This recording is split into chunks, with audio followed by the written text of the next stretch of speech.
राज्यातील सर्वात फेमस योजना कोणती योजना आहे? फेमस योजना माझी लाडकी बहीण योजना. या योजनेमार्फत दर महिन्याला 1500 रुपयाचा हप्ता तुम्हाला मिळतो, बरोबर ना.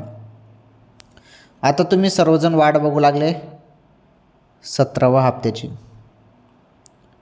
17वा हप्ता तुमच्या खात्यामध्ये जमा होणार आहे आणि हा हप्ता कधी जमा होणार आहे त्याची तारीख मी तुम्हाला सांगतो. आणि महत्त्वाचं म्हणजे KYC. ज्यांनी अजूनपर्यंत KYC केलेली नाही, ज्या बहिणींनी KYC केली नाही त्यांनी KYC करा.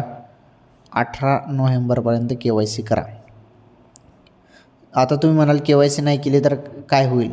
हप्ता बंद होईल, दुसरं काही होणार नाही, हप्ता बंद होऊ शकतो बहिणींनो. त्यामुळे KYC पटकन करा, ओके. आणि राहिला विषय 1500 रुपयाचा, त्यानंतरच आता 1500 रुपये तुम्हाला मिळू शकतात KYC झाल्यानंतर.